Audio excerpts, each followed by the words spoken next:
واقف بين طريقين مش عارف لوين،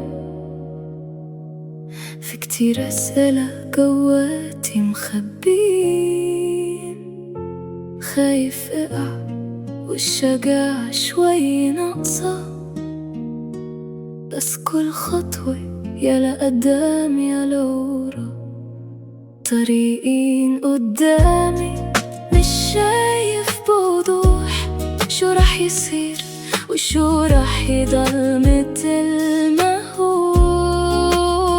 الحياة صعبة بس ما رح وقف هون، لازم قرر وامشي حتى لو بدون ضمان.